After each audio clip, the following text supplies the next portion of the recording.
What's up, baseball family? Super happy to be here. I'm Brig, and I got the Brad man with me. How are you, Brad? I'm good, Brig. How are you? I'm good. I want everybody to notice that I stopped playing my video game for this tonight. It's very exciting. I paused it so I could be here with you.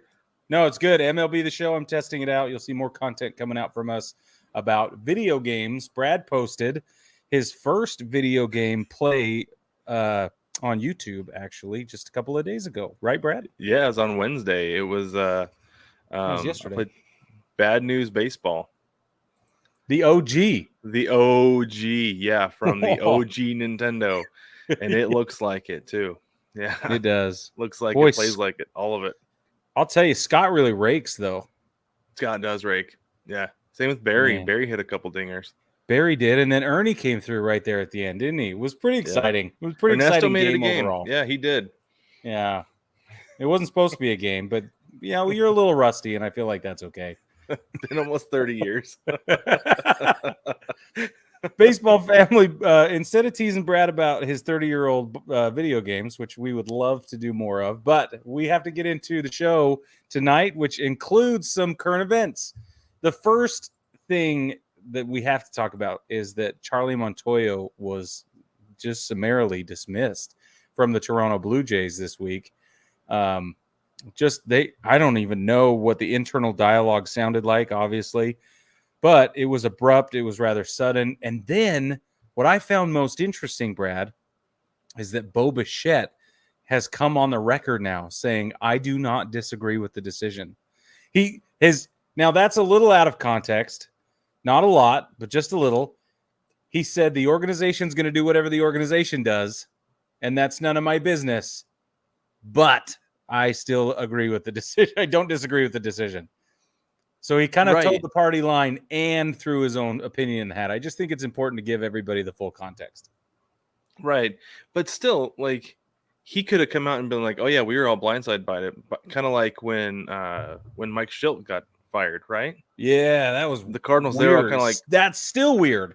Yeah, and the players were like, yeah, we don't know what happened. Instead, Bo Bichette comes out and is like, I don't disagree with it. Yeah. Oh. So maybe there were some problems. I mean, and this is the weird thing, is the Blue Jays are 47-42, 5 games over 500 coming in to what's today? Thursday. Yeah. It's my Friday, so I lost track of the days. Yeah, that makes sense. But so they're 5 games over 500. They're right there in the wild card. Yes, they're 3-7 in their last 10, but so are the Red Sox. They're not firing Alex Cora. Yeah. They're never going to fire Alex Cora. Well, they did once. And then they brought him back. Right. That's not going to happen. That's so weird. It's not even his. Well, it's his fault. He got caught in the deluge of integrity issues. Anyway, so I looked it up over the last couple of seasons. The Blue Jays last year went 91 wins, 71 losses. They were at 562. The year before that, 533 win percentage, 32 games out of 28. That was the COVID-shortened season. And so I just think it's interesting that, just in the last couple of years, they're still hovering around this 5, maybe a little 5+ 100 season. But everybody's always so terrified of them. It's like, oh, my word, what if the Blue Jays come to town at the wrong time and they're angry? And they decide to pick on us. It feels that way a little bit, like they're going to steal our lunch money. But honestly, when you look at it, it's just not as scary. The numbers aren't as scary. It's not. I don't think that it was Montoyo, though. Like, I feel like a big part of it, though, is the way that team's put together. They have a Yeah. ton of talent in the field. That lineup is top to bottom as scary as any, right? It is. Offensively. Yeah. But when it comes down to it, their problem is pitching. They don't have a good bullpen. Right. They're 2, maybe 3 good starters out of their 5. Yeah. Like, their problem was pitching 2 years ago. The problem was pitching last year, and the problem continues to be pitching. They're just like the Angels, Yeah. but they're in a more competitive division. They're Way still more. they're 5 games over 500, and they're in 4th place. Yeah. Yeah. Like, that's crazy. What are they, 15 and a half games back still or something like that? Yeah. Yeah. How many teams in the league would want to have 47 wins? The Guardians don't have it. The Mariners have it. The Phillies would love to have 47 wins. They're one off of it. Yeah. The Cards have 48. The Padres have 50, but then the Giants have 45. Yeah. Like, they're not a bad team. They just have a couple of issues. And maybe the problem is that Montoyo knows they have issues. The front office knows they have issues, but there was not anything done in game to account for it. That maybe that was a conversation they had, that like, you got to kind of manage this issue. If you can do the rest of it, just manage this. We took care of everything else. Just manage this one issue. But I don't know. That's tough. So are you positing the idea then that Charlie Montoyo is getting the raw end of this deal? Are you saying, it sounds like you're saying that the front office is the actual problem and that he just became like the scapegoat? Is he the patsy here? He is. What have we talked about with the Angels? Before the season started, right. The Angels still don't have any pitching. No. Joe Maddon's not going to solve that problem. He can't go out there and throw the ball. So, exactly. And he was the guy to take the fall for it. He did. They haven't done any better since he was fired. Yeah, you're right. Was it the same with Girardi? Do you think Philly's pitching was the biggest issue? They do have bullpen issues, but they've been better since he got fired. Right. And so that's interesting. It makes you wonder if this is like, was it somebody on the Facebook group called it the year of the manager bloodbath or something like that? I forget what they called it. I think that's what it was. But it was really good. I was like, yeah, that's true, isn't it? Because everybody's just getting canned left and right.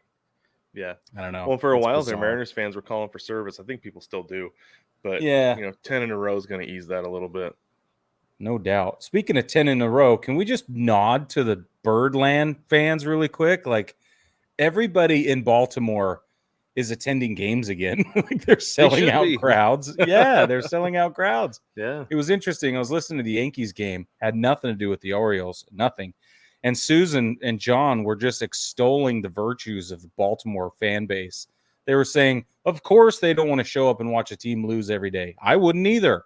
And then when they start winning and the place is packed, it was just fun to listen to the broadcast team for the Yankees take the fans' side and say, well, yeah, of course they're not going to pay to watch bad baseball. Like, that doesn't matter. It's not going to happen.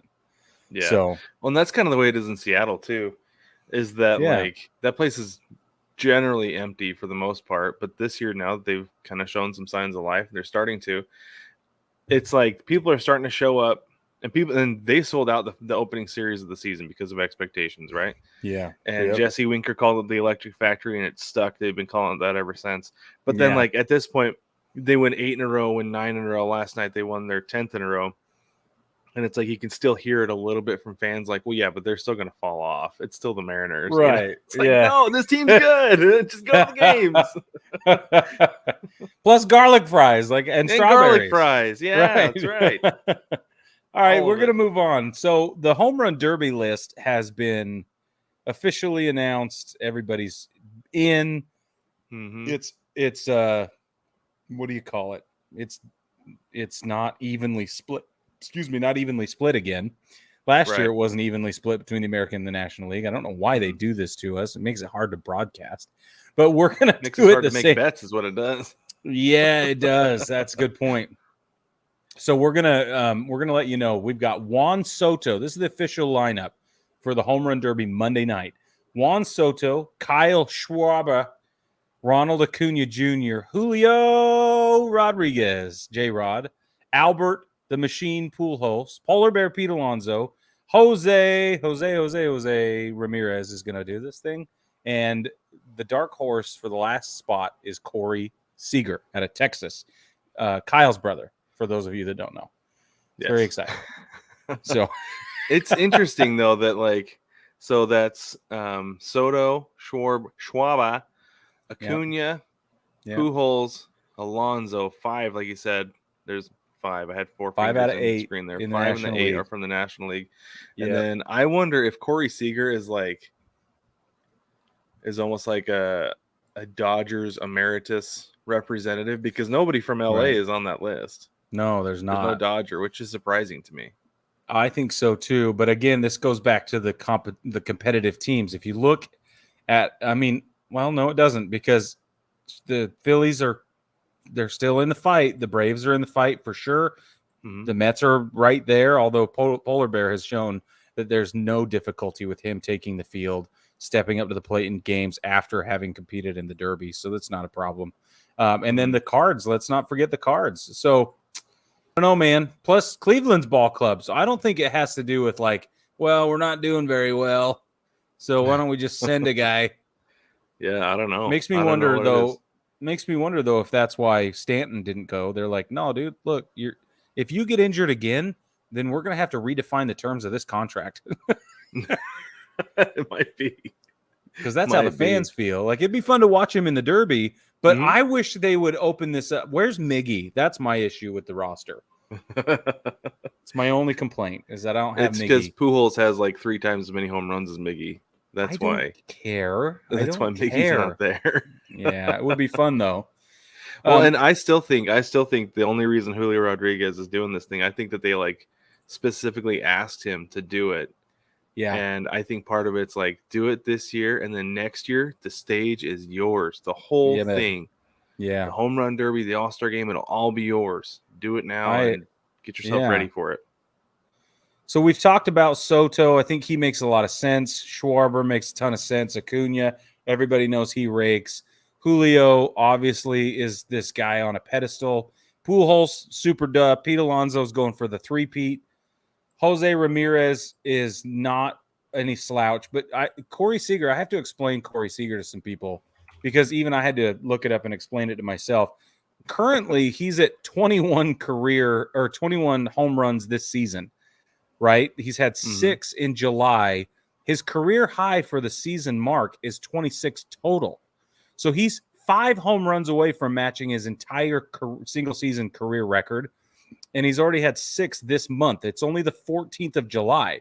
So if any of you are sitting there wondering why Corey is involved in this, that's why. Yeah. It's actually kind of fun.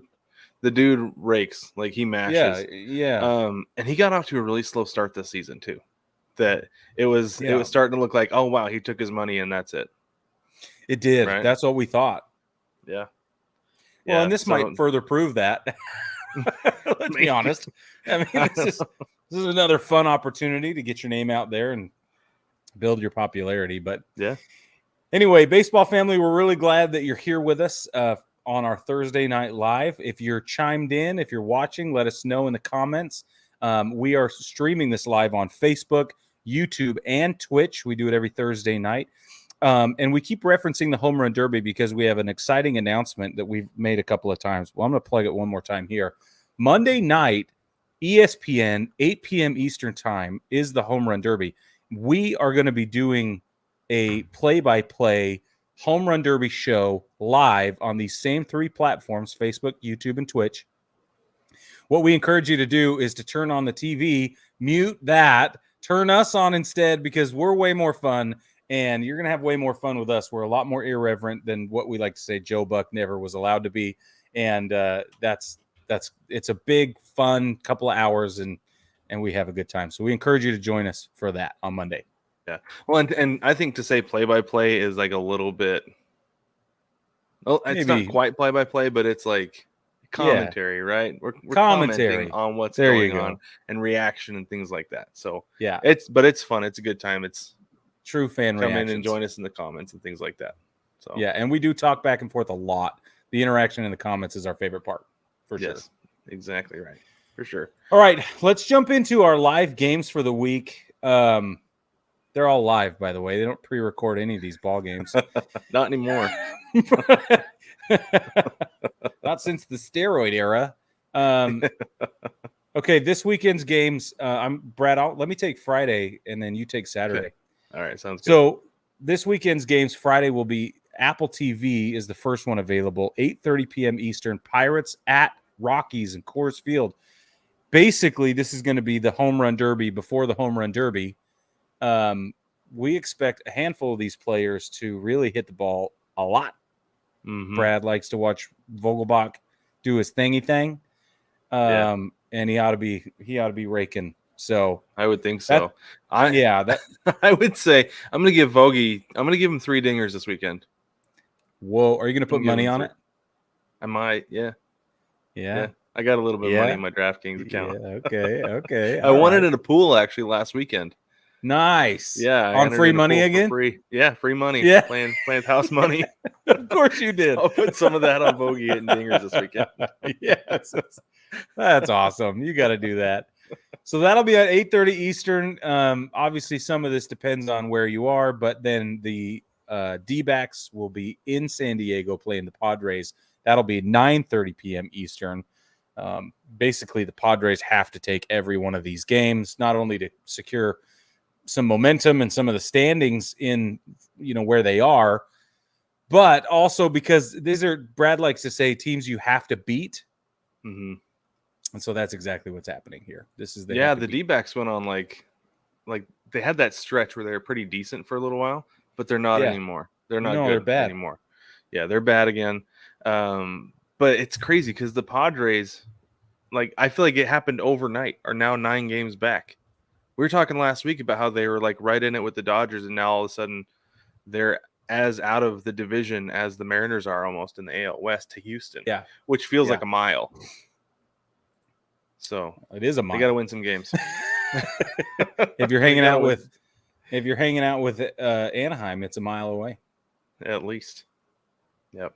Okay, Saturday we have several games. There's FS1, got the Tigers and the Guardians. We've talked about it before. The Guardians are not good. The Tigers are obviously not good.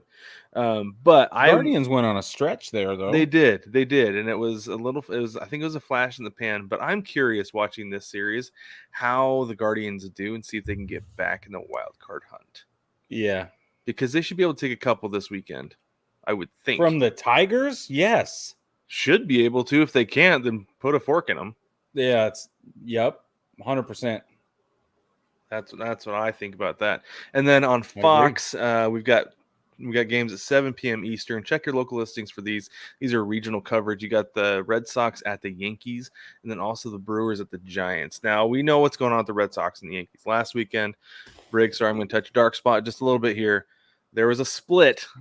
It was a thing. There was a split. Well, now they're going to be in New York, and it'll be interesting to see what the Yankees do, how they respond. Because they lost to Cincinnati. Oof. Yeah. Can we just say that out loud? I don't know how they almost lost possible. 2. I know. It was they won the second game on a walk-off wild pitch or a dropped. It was a pass ball. That's what they call it. Gosh dang it. I know how to say words. The catcher dropped the ball out of his glove. It rolled away from him, and DJ LeMahieu basically waltzed across home plate for the walk-off. Literally walked it off. It was crazy. Yeah. But that's it. And it was in the 10th inning. I'm still angry. You should be. You should be upset. Yeah. I can't. So I don't know where to be. Thanks for touching I think that's a good series. I think that's a big series to watch this weekend. I mean, it always is, but I think there's more going on with it than usual. And then the Brewers and the Giants. The Giants are only 1 game out of the wild card. We haven't been talking about them much this season, but they're only 1 game out of the wild card still. And then the Brewers, who have been on a little bit of a slide, they're interesting to watch. I mean, we talk about them sometimes too, that just they're really quiet, but they're still really good. Totally. Despite the slide, they haven't lost any ground on the Cardinals, which is insane. It is. So keep an eye on this one, though, just because there's some jockeying for position here. The Giants need to figure out a way to get things back if they're going to keep any kind of pace at all in the wild card. Yeah. Because they could find themselves out of it just like the Padres did in the division. Totally. Let's move to Sunday on Peacock. This is your wake up in baseball, 12 p.m. noon Eastern. The Royals at the Blue Jays. Okay, we're going to spend a little time with this. I know we only have a few minutes left, but we have to spend time with this because there's this whole thing going on, for those of you that don't know, about Kansas City Royals players choosing not to be vaccinated, which is fine. That's their right. But now 10 of them who've chosen not to be vaccinated can't go to Canada to play baseball. Mm-hmm. So, and here's the list of names. This is incredible. Whit Merrifield, Andrew Benintendi, Hunter Dozier, Cam Gallagher, MJ Melendez, Brady Singer, Brad Keller, Kyle Isbell, Michael A. Taylor, and Dylan Coleman. Guys, it's significant. That's huge. That's like obviously the entire starting lineup is what it sounds like. So they're going to send the B team up to Toronto, and Toronto's operating with an interim manager. So we'll see what happens with bench coach, right? John Snyder's a bench coach. Yeah. Yep. So plus the Blue Jays have been on a slide bad. So it'll be interesting to see how this plays out. I'm going to watch this game for like the social part of it, like you know what I mean? See just how this goes, storylines following. But ultimately, Whit Merrifield is quoted. He said, quote, "The only reason that I would think about getting the vaccine at this point is to go to Canada. That might change down the road. Something happens and I happen to get on a team that has a chance to play in Canada this postseason, maybe that changes. But as we sit here right now, I'm comfortable with my decision," end quote, SI.com. Now, Brad, I need your reaction to this. I have some pretty pointed thoughts, and but I want you to go first because I said so. I don't know. Well, I feel like it's just a guy who's checked out. Like we talked about, like just collecting a check. That's what Whit Merrifield is doing. He's clearly just out there cashing a check. He doesn't care about this team. He doesn't care what they do. He doesn't care what happens between now and the end of the season. He's like, if I get traded and I get on a contender, then yeah, I'll go get it. But it's like, okay, you're giving Toronto a distinctive home field advantage by not doing this. And I get it. I understand it. Sure. Like if you don't want to get the vaccine, I understand it. But at the same time, it's like our business. Somebody who has worked in a hospital, I wasn't allowed to go to work unless I got a flu shot and everything else. Because I went in my first day and they're like, "Do you have your vaccine records?" It's like, "No, I've never had them." I'm like, "Okay, let's do everything because you got to work. You got to have them to work here." I'm like, "Okay." You know, that's how it was in the Army, dude. Yeah. Everybody line up. When's the last time you got it? I don't remember. Well, get it now. There you go. Right. Yeah. If you get sick because you've had it too much, that's on you. Yeah. I know. And I don't know. It's tough. It's tough. It is really tough. But at the same time, though, like it's your profession and you've got other people relying on you to do this. Because if I'm one of his teammates and I'm like, he doesn't care about us. Yeah. Like that alone says he doesn't care about anybody else in that clubhouse. Doesn't care about doing quote unquote whatever it takes to win games, because it would take that to win games, because he's one of those guys who's a difference maker and could go in there and steal a game or two from the Blue Jays. Instead, they're probably going to sweep them. Probably going to get swept, and it's going to be ugly. I agree. So the Kansas City Royals, I'm looking it up right now. They currently stand 35 wins and 53 losses, by the way. So he goes in and steals a couple from Toronto. They're playing right now in the bottom of the ninth, by the way, or the top of the ninth. Kansas City is up 2-1 against Toronto right now. Hey, look at that. So, but with a record like that, 35 and 53, like, why would he put himself out there? That I don't want to say. So this becomes a professional ethics issue, right? Now we're talking about ethics. We're talking about morality, and we're talking about, integrity. This has nothing to do with whether a guy's vaccinated or not. This goes deeper for me. And I think that's what you were arguing. Professional integrity. Yeah, but it's just, I don't know. It's I don't think that his professional integrity is going to win them ball games. No, but if I'm Not to if I'm discount a it. team trading for Whit Merrifield at the deadline, that's something I consider, right? Like, does he have his Sure. teammates back, even if they're Sure. losing, even if things are bad, even if things are ugly? Yeah. Is he going to And he have the back of the guy next to him in the clubhouse, or is he only going to have that guy's back if we're winning and we have a chance at the playoffs? Because Right. what if the Padres trade for him because they're like, oh, we need a second baseman, right? He comes in as like this year's Adam Frazier for Yeah. the Padres, right? Yeah. And they're like, yeah, we really need this, and then they go on a skid, and he's like, well, this sucks. I left one bad situation to come to another bad situation. He gives up, and they've Yeah. traded away. I don't know. Say they've traded away Cronenworth and a couple of prospects, right? Sure. Yeah. Like, you can't fill that hole with a guy who's given up. Like, I No. wouldn't be trading for Merrifield, especially with the asking price that the Royals have for him. No chance. And they're going to ask a lot. They asked the Mariners for Julio last year. Whoa. Yeah. Whoa. Okay. Yeah. Yeah, they wanted to trade straight up, and they're like, no, that's our future. Thank you. Yes. Sorry, bud. We're trying to get a year and a half out of this guy. Yeah. Not mortgage our future for him. Yeah. That's fascinating. Well, and here's this. Anyway. Brig. How's this real quick? One more thing. He's making $7 million this year. Is he? Yeah. Yeah. So I feel like a franchise cornerstone like him making $7 million should be held to a higher standard as far as professionalism goes, but that's just my opinion. Yeah. No, I agree with you. Who's his agent? His agent is Warner Sports Management. That's who he's represented by. All right, for now. Yeah. For now.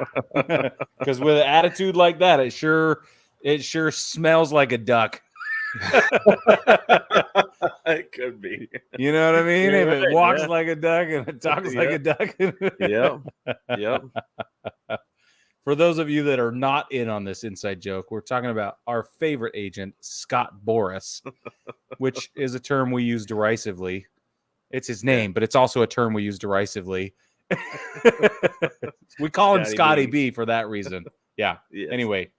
Yep, exactly. So there's the point. That's the Sunday afternoon games are the last games of the weekend. There is no ESPN game Sunday night because of All-Star travel. Everybody's going to be done early, and then we kick off the All-Star break, and we go into the Home Run Derby Monday night. So if you join us for that, here again, Facebook, YouTube, and Twitch is where we'll be broadcasting that, and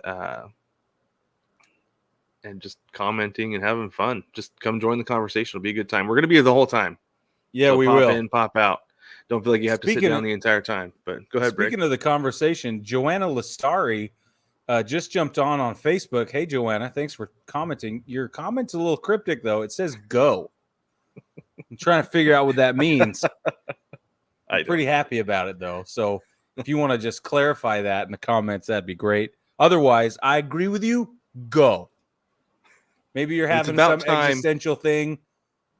And it's about time for us to go, Brig. So let's wrap this thing up. Is that what she's saying? She's telling us to knock it off? Well, that's fair. Maybe. I don't know. Might have been. Get off my live feed. All right. So before we go really quick, the easiest way to support the show is there's a couple of ways. You can jump on baseballtogether.com and through that navigate to the shop. You can also search 9plusus.com to get to the shop as well. All the cool t-shirts we're wearing. I got my 42 t-shirt on. Brad's wearing his perfect tee. Have hats and stuff there too. Sweatshirts, hoodies, all that. You can also jump onto Patreon where we have 3 tiers of support, $5, $10, $15 tier. We call those people our rooters. They have access to a bunch of exclusive stuff and different merch and all kinds of perks and things like that you don't get because they get it. So we would love for you to join that and support us. We got some projects like to get underway, but also it helps us keep doing what we're doing. That's right. We love our rooters. So thank you for those of you who are rooters. Thank you for those of you who are thinking about being in rooters. And there's a lot of cool stuff coming there. So Patreon's the way to go. Exactly. And don't forget to like, subscribe, rate, and review the show. We do appreciate everybody who jumps in and listens. We appreciate it so much because if you weren't doing that, we probably would have stopped doing this a long time ago. So thank you, everyone, for jumping in and listening. And with that, we will catch you next week during the Home Run Derby live.